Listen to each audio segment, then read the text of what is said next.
Yeah, hello students. Today's second experiment of SEC that we're going to do is Maxwell's LC bridge for determination of unknown inductance. Unknown inductance is supposed to be L. You have three resistances here, P, Q and R, and one capacitor. Out of this you can vary whichever you want, right? But what we do, we keep two resistances fixed, P and Q we keep fixed, and R we can vary, and capacitor we can vary. Okay, the idea is to balance the impedances in the opposite arms, ratio of the impedances in the opposite arms or adjacent arms. You know, right? P by Q is equal to R by S for a conventional Wheatstone's bridge. So here it's going to be impedance of this arm upon impedance of this arm. So let us call it as Z1 by Z2 equals Z3 by Z4. When this condition is satisfied, the bridge is balanced and no current will flow through the earphone here. This is supposed to be your earphone.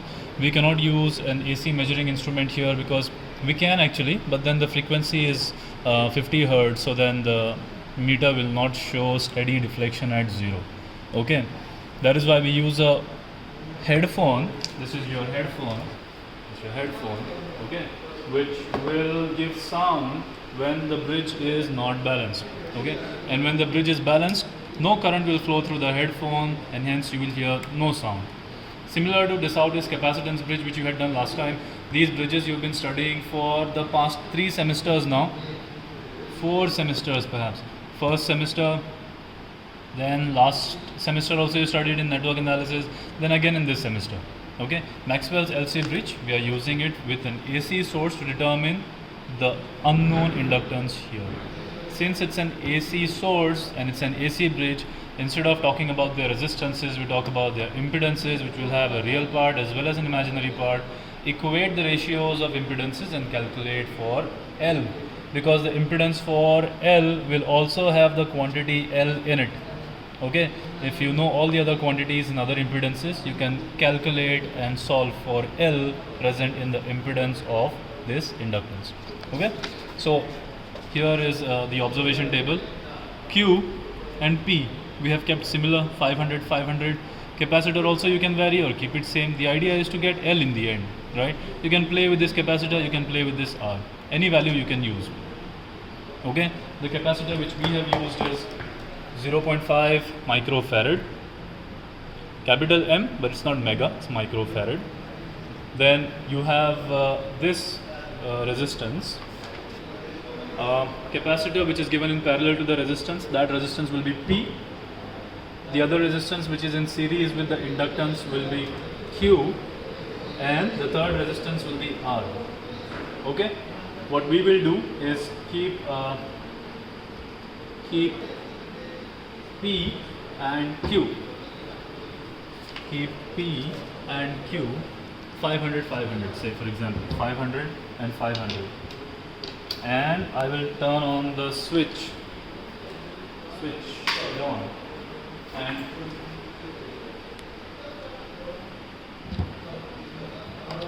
you have to keep on adjusting R here till the sound in the headphone becomes minimum.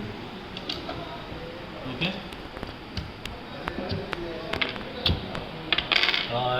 just try to listen if you can hear. I don't know if you can, but I'll bring this close to the mic here.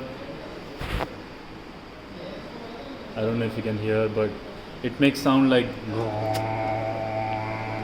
So for you all, I'll make the sound what I hear. Okay, right now what I can hear is correct. What I'll do, I'll go on changing R till the sound becomes minimum. Okay, so hold on a minute. Yeah.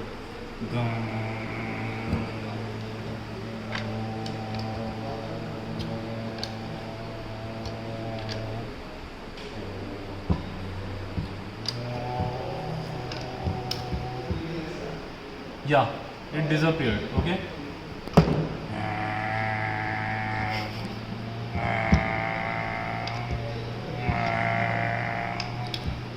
So this resistance I'm going to take, that is this resistance. So the sound has disappeared. The resistance is 50 ohms. Okay, so I'm gonna write down 50 ohms here for R for the first value, and C is, you've already seen, it's 0.5 microfarad. Using the formula L equals Q into R into C, you have derived this in your theory. You have also done this assignment like multiple times, so you know how this formula comes. L equals QRC, calculate for L. And you will calculate this for different combinations of P, Q, R and C and take the mean of those. Whatever mean you get is supposed to be your inductance value. Now we have used 10 millihenry inductance, but we are not supposed to know it. This is the unknown inductance. Okay, you'll be finding out what this value of inductance is. Do not compare it with this value. Okay, if you get it close, well and good, but even if you don't get, that will be your right answer, because we don't know if this inductance inside this box is exactly 10 millihenry. Okay, so whatever we determine by this experiment will be the more proper inductance value. For the next step, what you can do is increase the resistance of P and Q. Take it to 1000. Take it to 1000, and when you hear, yes, you will hear the sound again, right? Because now P and Q has increased, the balancing condition has changed. So